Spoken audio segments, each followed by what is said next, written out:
whole world. He's the giver of our salvation. Come on, how many know that by his stripes we are healed? Come on, our God is awesome. Today we are forgiven. His grace is why we're living. Come on, somebody ought to be ready now to praise his holy name. Come on, lift up a shout of hallelujah, praise his name. Awesome. My God, he's awesome. Come on, do you know that he's awesome today? Come on, sing unto the Lord, he's awesome. My God, he's mighty. He's mighty. He's mighty. He's mighty. He's mighty. Awesome. Come on, unto the Lord, let's give him a sing today. Hallelujah. He's holy. He's holy. He's holy. He's holy. He's holy. Awesome. Hallelujah, our God. He's so. Hallelujah, say. He's great. He's great. He's great. So great. Awesome. Come on, your God is awesome. Hallelujah. How many know you are the deliverer? Say, deliverer. Deliverer. Deliverer. Deliverer. Awesome. Oh, almighty God, he's awesome. Hallelujah. Say, provider. Provider. Provider. Provider. Awesome. Come on, he's a great and mighty God. He's awesome. Come on, how about this? Say this now.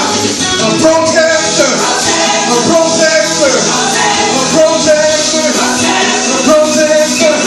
Awesome. My God. Say, my God. He can move mountains. Keep us in the valley. Hide me from the rain. Oh, hallelujah. He's so awesome. Say, he heals me when I'm broken. Strength where I've been weakened. Come on, lift your hand and say, forever he will reign. Hallelujah. Come on, lift your hands up to the Lord and bless the Lord real good in the house today. Hallelujah. How many know that we serve an awesome God? A God that can overshadow any pain, any hurt, any mistake that we've done. Our God is so awesome that he has the ability to move all of that out of the way. He has the ability to stand in front of us when the enemy comes against us. He builds a hedge that sends the enemy into flight. I'm so glad to serve the God that is powerful over all that is. Sometimes we forget that thing because we get so stuck in where we are. So many troubles, so many anxiety, so many things that we see haven't changed. So we begin believing in those things and taking our faith away from God. But God wants us to get our faith off of those things and return our faith back to him, and then he can move on our behalf. Don't expect God to move one thing when you are believing in your troubles more than you're believing in him. That's not what God is all about. Our God is jealous. He doesn't want you to put anything before him. That includes your troubles and your anxieties and your worries.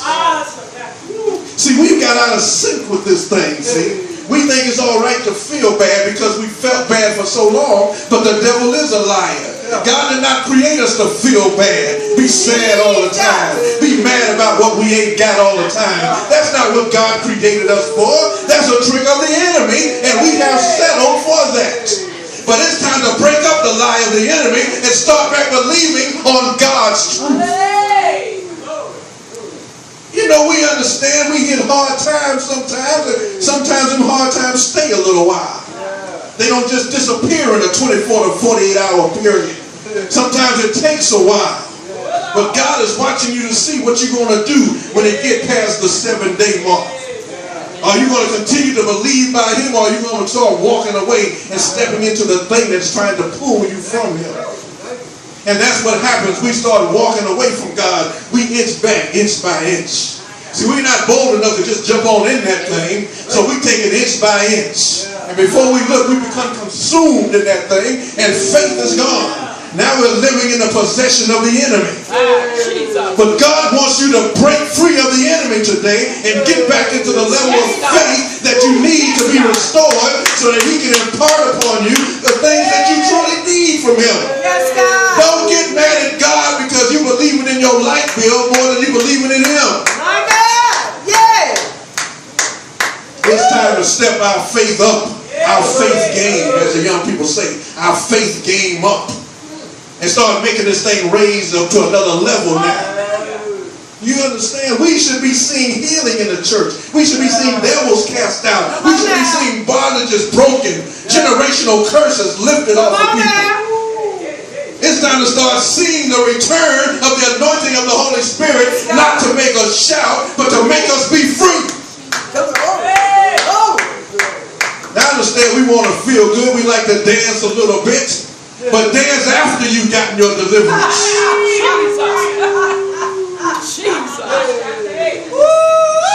Dance after the enemy has been broken off of your children. Yes, Lord. Yes, Lord. Then you got something to shout about. Not just because you feel good. Yeah, Lord. Come on here now. But because you got a reason to praise him now. Yes, God. Because you're no longer consumed by the anxieties of the things that have happened to you, but you are walking in the glory presence of the Lord. Yes, God. And every time you take a step, something else is being broken off of your life.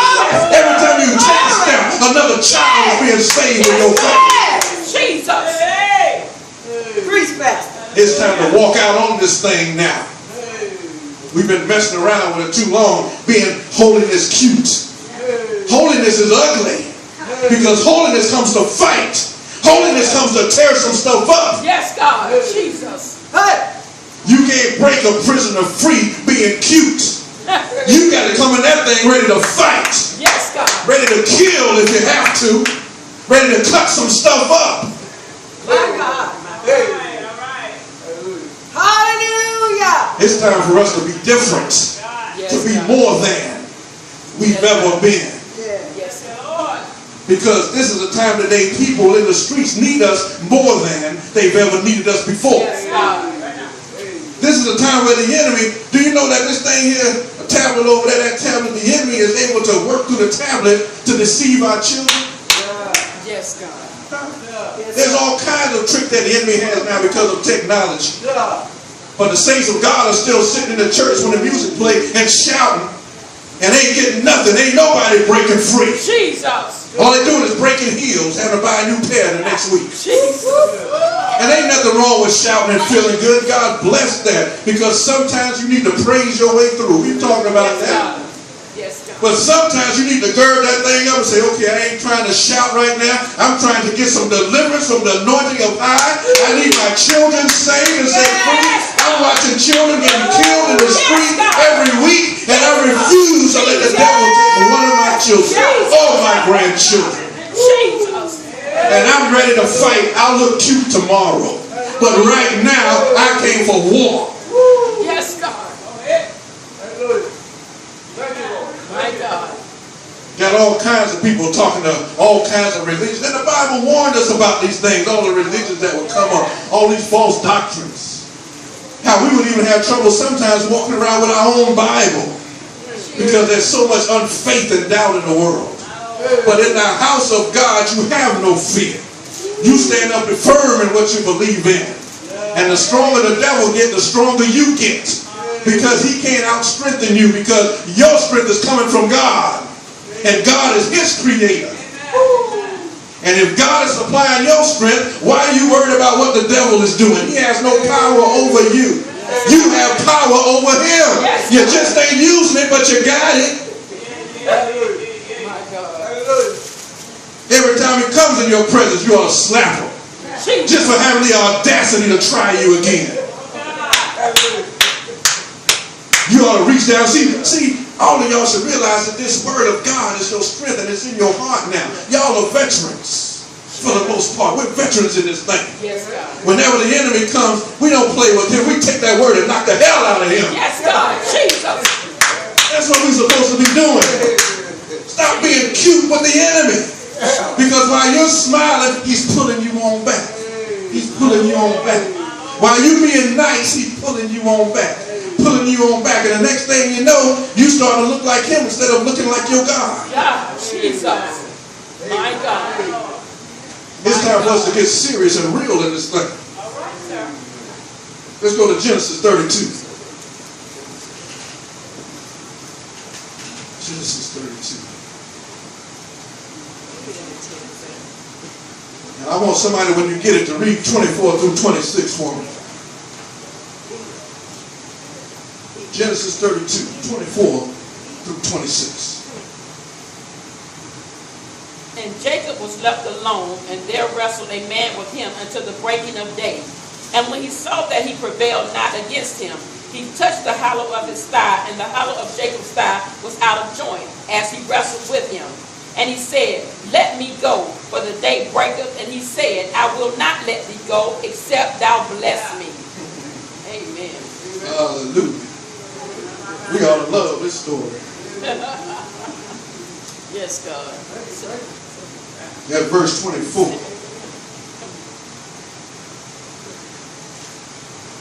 The first thing it says, and Jacob was left alone. He was by himself. Don't you realize that some of your biggest battles will come not when you're with a spouse in prayer, not when you hang with the relatives or with your boss, or even when the devil is in your atmosphere, but it's going to come during that alone time when you're face to face with yourself. And then you're faced with the intensity of the battles you have faced.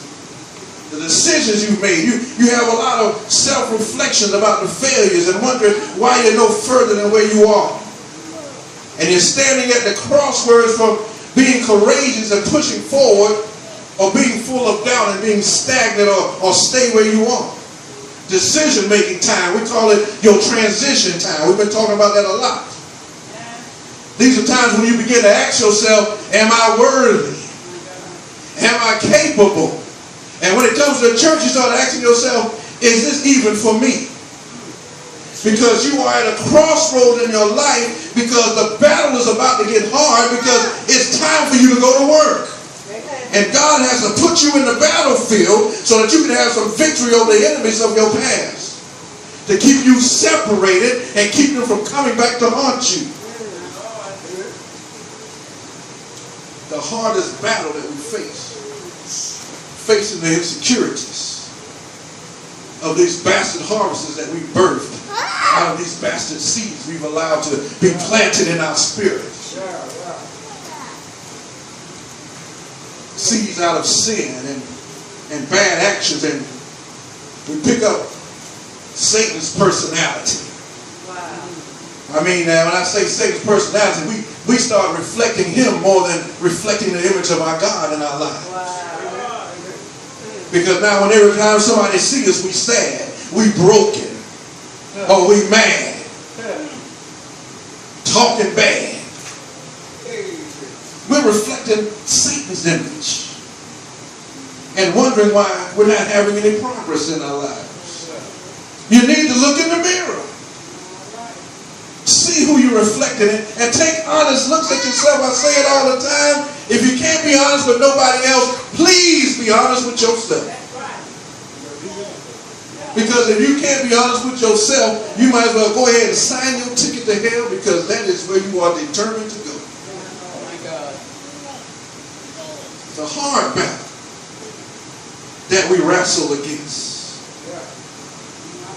The biggest wrestling match of our lives is with ourselves. Because we can cut people off, but we can't cut ourselves off. We is here to stay. So we's got to deal with we's. Are you feeling me? We got to deal with we. In order to break through this thing, to understand that even though they tell us the battle is not ours, it belongs to the Lord, that doesn't mean that we just get pitiful and don't do nothing.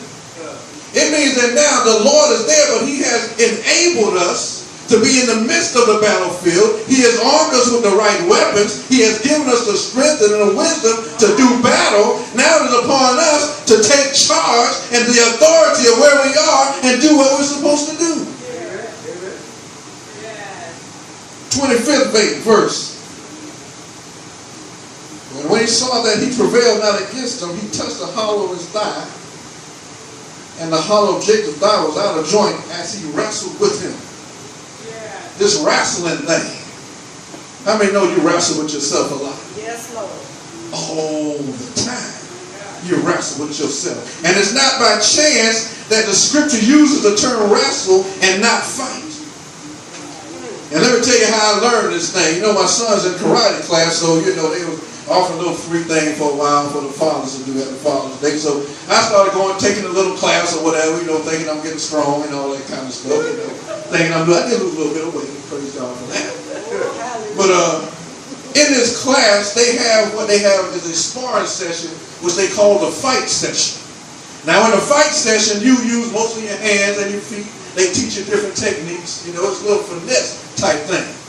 But then they have what they call the wrestling section of the sparring.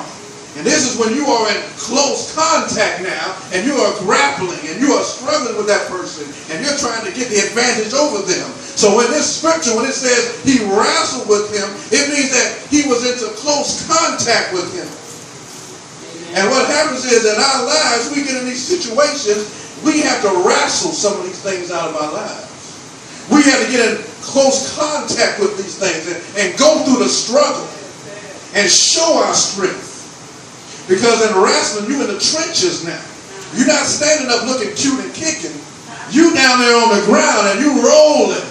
And you trying to get the advantage over the opponent. And this is what you have to do. And they taught us this well. You have to learn to put the opponent's weight under subjection to you. Learn to put the opponent's weight under subjection to you. And what that means when it talks about in this 25th verse, the reason he hit that thigh thing, because that bone connected there connects to the hip. And if you don't know it, the importance of the hip is it carries the weight of the body. And it helps you keep the balance of your body. And one main attack of the enemy, he will try to put too much weight on you.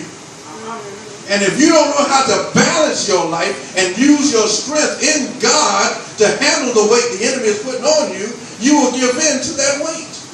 And you'll get weary and tired, and you'll lose faith and you'll lose hope because you are carrying a weight that never was intended for you to carry. Sometimes it's just a matter of you disconnecting from the weight that don't belong to you anyway. Stop trying to carry the weight and burden of other people.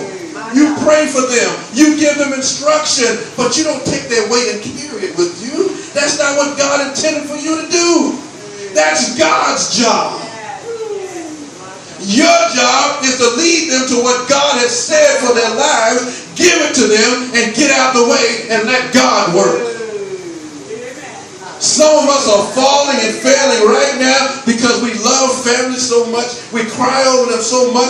We done gave them the word that God has given us to give them. We pray for them every night. We don't see no change. So now instead of just saying, God, you handle it, we carry that burden on our shoulders.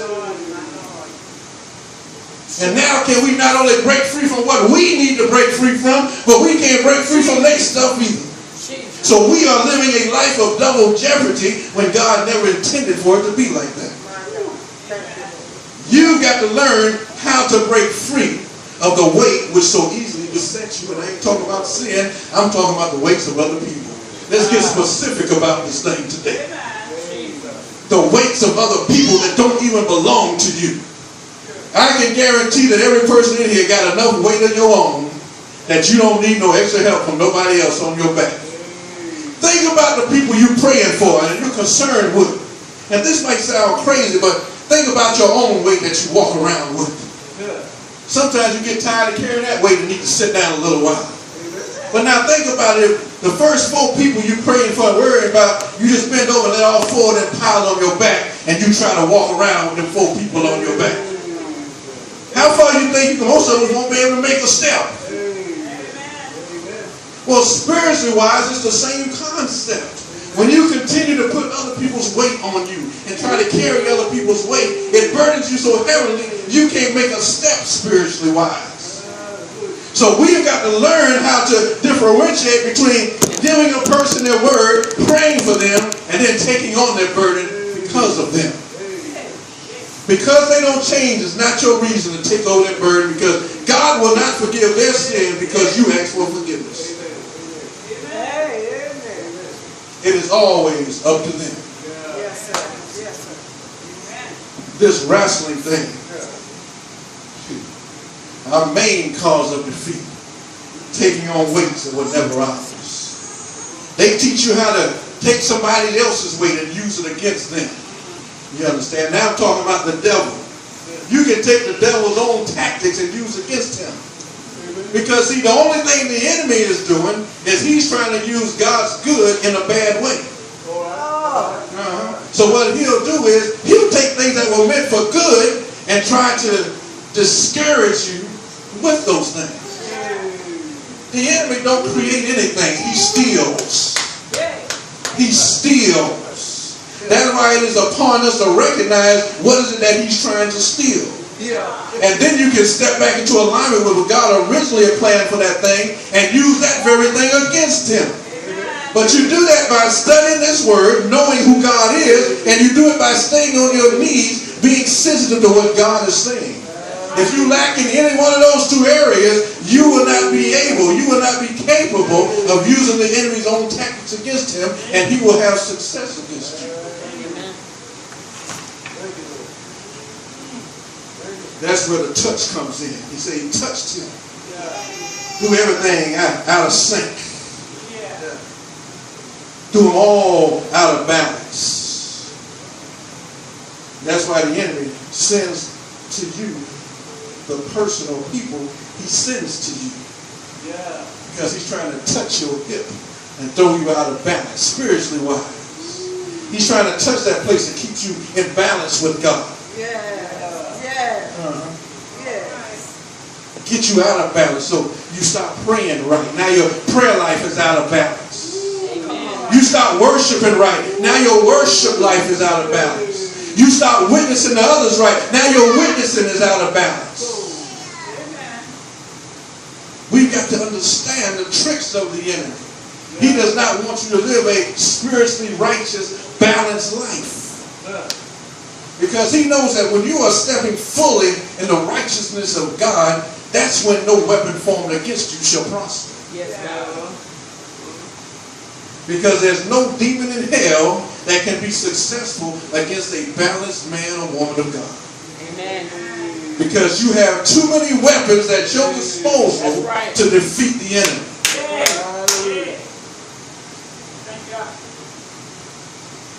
Trying to figure out why you're losing so much. The enemy done broke your hip. You got to get your hip back in shape. You know, you ever seen any comedies when somebody hurt their hip, they always walk. They always got this walk right here. Because they're out of balance. My God. And even when they step, they can't step forward, they always step to the side. Amen. And that's what the enemy does. He doesn't want you going forward. He wants you sidetracked. My Jesus. My God. Know the tricks of the enemy. You can bring him under subjection to you. That's why Jesus came down here. That's one of the reasons why he came down and died on the cross. To give us back the power over the enemy. That hasn't changed. What's changed is us not having the ability to walk in that power that he has restored to us. That's why we've got to elevate our knowledge concerning the power God has given us, the authority he has given us, and use that against the tricks of the enemy.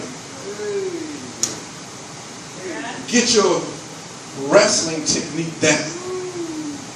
You're in a grappling thing. I know we hate to get our hands dirty as Christians. You know.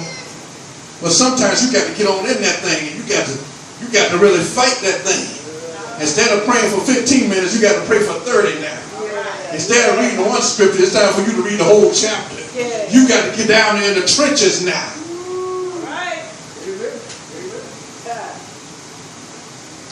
Know your plan of attack. Be wise in this wrestling match. Ask yourself, how am I spending my alone time? What am I doing when I'm by myself? Am I using my time wisely? Am I using the time to strengthen myself in the ways of the Lord? Now, you know, there's going to be times, we all got our favorite TV shows or whatever. It's time for the families to get back up. So I know we're about 3 hours every Sunday. You know, me and the Lord ain't going to be talking too much for them 3 hours, you know. I think he kind of understands about that, you know. I think he's a Falcons fan. But anyway. But how do you spend your alone time? Are you giving other things more time than what you're giving to God? That's out of balance. And that's making you weak against the attacks of the enemy. That's making you weak against the attack of your past. That's why it's so easy for people to whisper in your ear and remind you of your past and make you reflect on those things that you think were better. Because you're not balanced in your time you're spending with God. You've got to be balanced in this thing. And let me tell you about God's balance. God's balance isn't equal time. God's balance is up here and everything else is down here. That's God's balance. Remember, God don't think like man think. His ways are above our ways. And you got to remember that when you read this word, you got to be thinking, now there may be some men saying these things, and they're talking about men, but what does this mean according to where God's thoughts are? According to his thoughts being higher even than the words we're reading, we've got to read these words in a way that elevate up to where God is. See, what happens a lot of times, we read this word of God, and we know it's according he's putting down for us, so we understand certain things in our lives, but that's the basic understanding. Once you get that understanding, you need to read that same scripture again and see, well, what does it mean as far as what God is thinking? Now, I understand what it means about me now. Thank you for that revelation, God, but what is it saying about you concerning me? Amen. It's called the living word. Which means that when you read it, you don't just read it one time and let it die. You read it again because it's alive. It brings new life to you.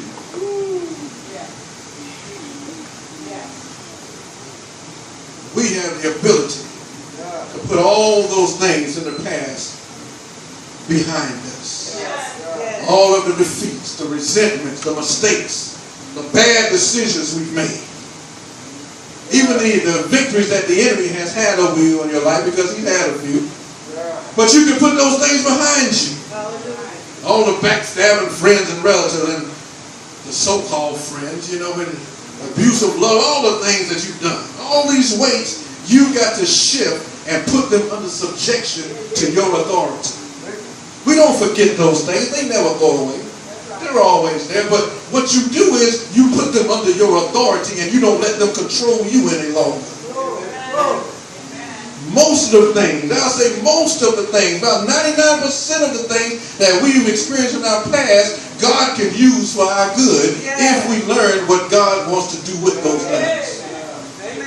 And even if he doesn't use them for our good, he can use us to use those things for somebody else's good. That's what being a witness is. That's what a testimony is about. The things you've experienced, living out a life that allows you to help somebody else change because you've been successful. But you got to wrestle. You got to wrestle with these things.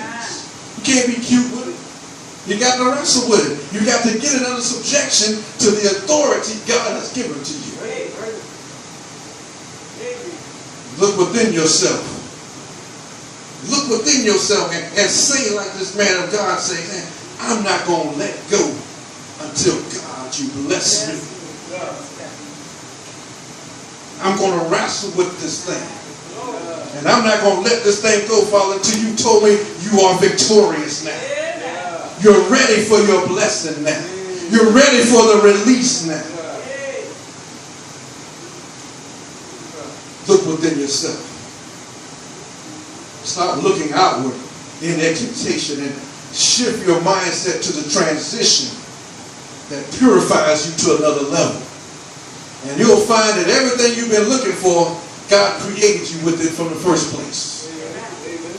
But the enemy had your view so clouded that you couldn't see what was so readily available to you.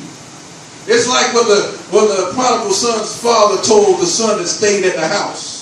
Y'all know the story. You know, he got mad because when the prodigal son returned, the father just lavished him with greatness and picked the fattest cow or pig or whatever it was and celebrated his return. And the son that was there all the time got mad about that thing. The father said, hold up, wait a minute. You getting mad about something that was available to you the whole time. Don't get mad at me because you didn't access what you already had. And God is saying to you, don't get mad at him about what he's already made available to you. Learn how to use it. It's yours, people of God. Everything we need, God has given us access to. He said he will withhold no good thing from his children. Unless y'all want some bad stuff. Is that what it is? You want some bad stuff? Because if you want something good, God said he would withhold it from you. So what's the hold up? It must be something we doing because God is not man that he should lie. So he said that we should be looking forward.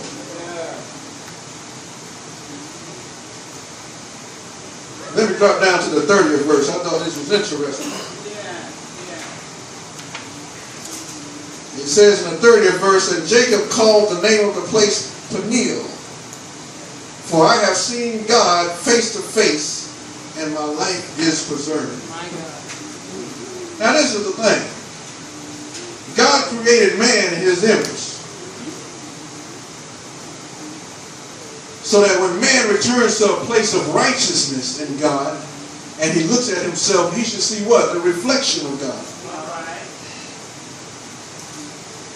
So when you preserved in the battle through this wrestling stage, and you wrestle with yourself, from now on when you look in the mirror, you shouldn't see the results of the enemy, but you should see the reflection of God in your life. Yeah. See, what you fail to understand, you're not really wrestling to get back to yourself, but you're wrestling to get back to God. Because when you look in the mirror, you don't want to see yourself. You want to see your God. Because he says, I created you in my image. Why are you so busy trying to be you? God needs you to live according to how he has created you. Amen. And what he's created you for. Amen.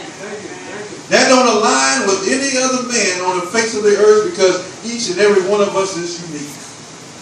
God did not create me to be you and did not create you to be me. That's right. But he created us all to look in the image of him.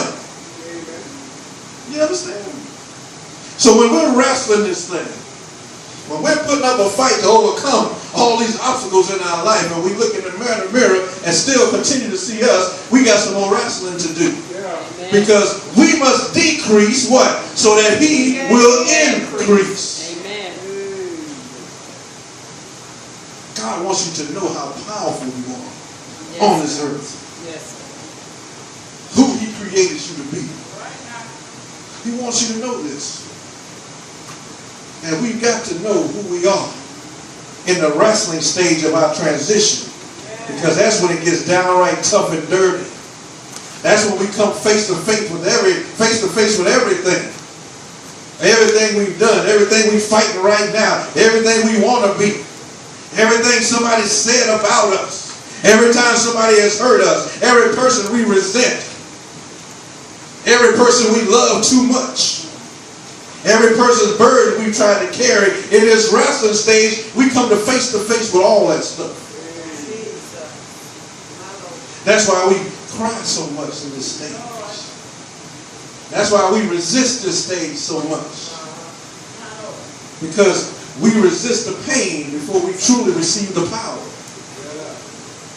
But you know what they say in the gym? No pain, no gain. Amen.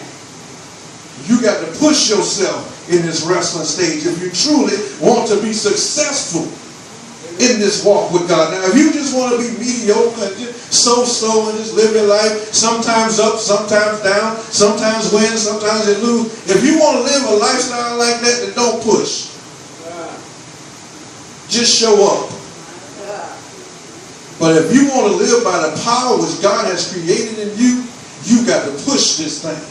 You got to wrestle this thing. You got to deny yourself when you don't want to deny yourself.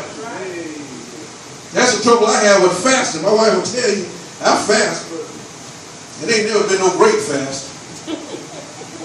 Because I have trouble with stomach hunger. But I'm trying to get better, y'all. I mean, I last a little while longer now, but I still be struggling with it.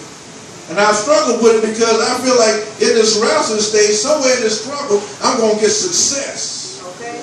And I'm going to learn to overcome that little hunger thing. I ain't never greed anyway. But I'm going to learn how to overcome that hunger thing, and I'm going to push on beyond that. You understand? Because some of these battles we have, remember the Bible tells us, comes not, but victory don't come up by what? Fasting and praying. And if you don't have a balance in both areas, there's some parts in your life that you're not going to have victory over. We forget about that, see. We like the cute part of the word. But that tough part, we stay away from that. Oh yeah. But by fasting and praying, there must be a balance in your life. Even when you're wrestling, you must have balance in your life. Because if you don't have the balance that you need, the enemy will use your own weight against you and will take victory over your life. But I'm praying that each and every one of us will live a balanced life. That God will give us the increase in our strength and in our knowledge. You will help us to cut away the things that don't need to be there, the things that are overweight. We have something we call in truck when we go to those weight scales. They tell you overweight. They'll charge you several $100s for being overweight in those trailers. You understand what I'm saying? So we check our weight every now and then, make sure we aren't carrying something that we shouldn't be carrying, too much of it. Every now and then you need to check yourself and say, okay, now am I carrying somebody else's burden? Have I picked up something I shouldn't have picked up? Check yourself before you get to the scale and cut that thing off so it doesn't get charged against you. Jesus. My God. Learn how to wrestle victorious in this walk so that the enemy can't touch you and put your hip out of sync. Have you walking looking crazy like I was just walking looking crazy a few minutes ago. The world laughing at you because you're out of sync, but you think you're doing something and you aren't making any waves. You want the devil and every of his peoples to fear your presence. I heard somebody say, okay, everybody might not respect me, but they're going to fear me when I come around. You would like everybody to respect you, but everybody ain't going to respect you because they don't respect God. Amen. So stop trying to do that. You just do what God tells you to do.